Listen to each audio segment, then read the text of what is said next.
Welcome to Now and Forever, a series of 10-minute reflections on good news spirituality, which is apostolic spirituality, sponsored by the Charles and Catherine Tree Family Foundation, headquartered in Bethlehem, Pennsylvania, and brought to you from Our Lady of the Sacred Heart Parish here in Watertown, New York. With me is Vicki Phillips, hi, Father. member of the choir, and Pat Henry. Oh, and listen, they just came from a choir practice, right? Yeah. They worked you pretty hard. Yep. So, and Pat's also a member of the choir and director of the confirmation program. A very good job. Okay, now we're talking about Vatican II, and we're going to get into this. At this point, we already established the fact that Vatican II is called to address the needs of the world, especially the poor and the indigent, and the ones that really needed assistance. You know, and keep in mind that at this time when Vatican II was called, as Pat pointed out just in the intermission here, we had just gone through 2 world wars, 1912 and 14 and 40 up to 46, and we had the Cold War was still going on. There were 40 hot wars, and that was because this was the end of the colonial era, and there was mass hunger and all kinds of health needs all over the world. It was really a bad time.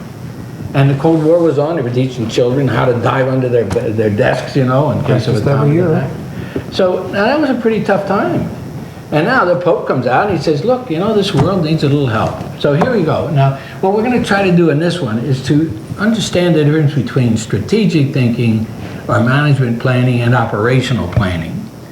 And there's a couple examples here that maybe help us do it. But this is important because Vatican II is actually an exercise in strategic thinking.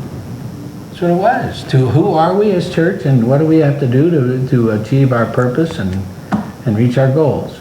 So, okay, I'll read this one and then we'll go on to the next. For the sake of illustration, suppose the passage that really told us why we had Vatican II had been read as an introduction to a committee meeting in a parish that was to deal with the liturgy. Not with justice and peace, but with the liturgy. Now the question is, would it be appropriate for this committee on the liturgy to discuss an increase in the minimum wage, or to talk about better health benefits for the indigent, or to set dress standards for readers, or none of the above? Would that be appropriate for the committee? This is a meeting on liturgy. Yeah, we could do dress standards. That's not. No. That's not so. See, this is it. Okay. Now, here's the difference. The question shows. This question was it strategic thinking or operational planning?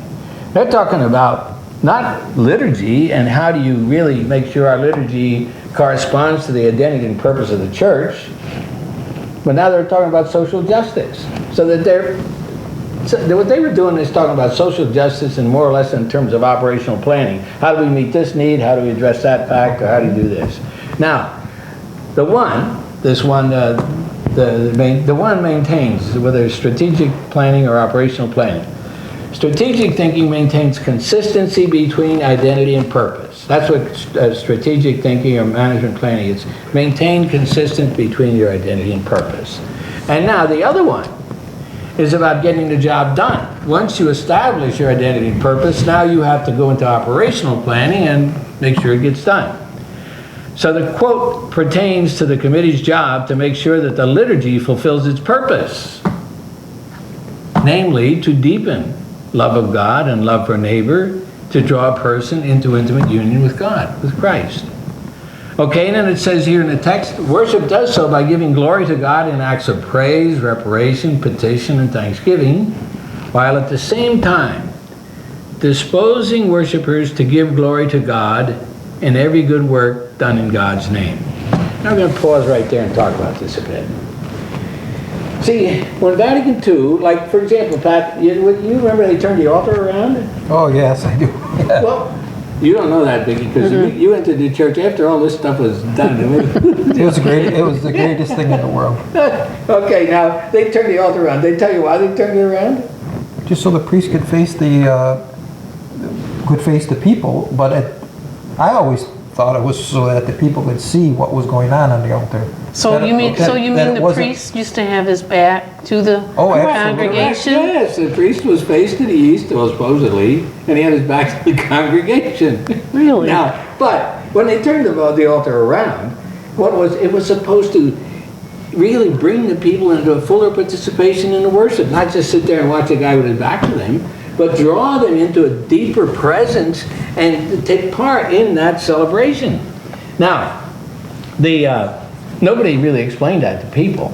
And if you see the one quote in that doctrine on the liturgy, which is the most important thing, worship is the most important thing you can do.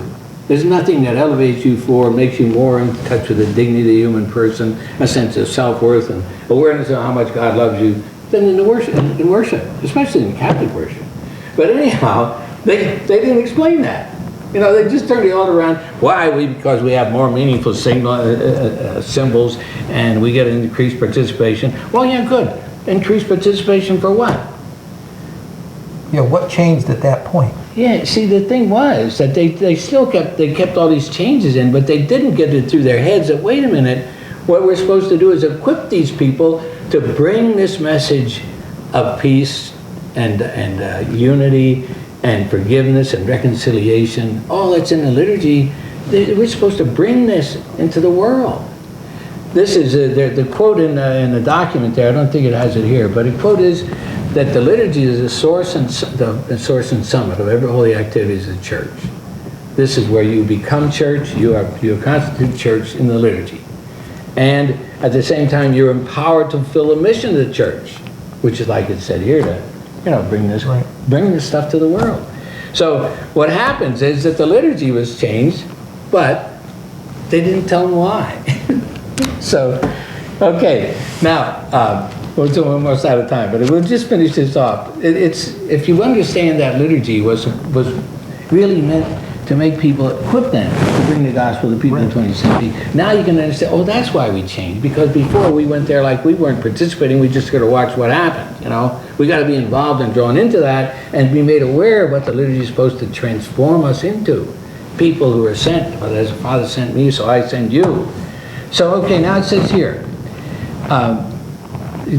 thus, if parish activity in taking care of the needy were not to embody a purpose higher than the state-sponsored social work, it would fail its potential to bring both giver and recipient into fuller union with God.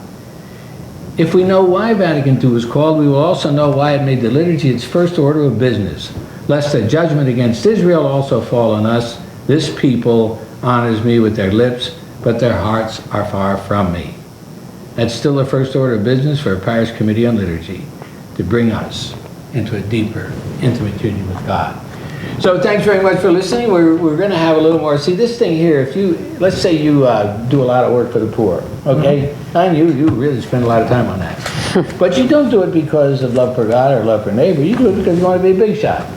Oh, without the love, it doesn't count. It doesn't count at all. It's not the same thing. That's exactly what they're saying here. And that's why. I mean, that's the base. It's philanthropy. You can be a philanthropist, but you can do that. You can be a philanthropist so you're a hotshot, Yeah. We're going to go over time. Thanks very much Oh, for we got listening. another minute. Oh, we do? We got a half a minute? All right. You can be a philanthropist, do all kinds of good. and Oh, just I personally can't be. No, you That takes okay. money. All right. Hey, thanks very much for listening. We'll be back soon. Take care. God bless.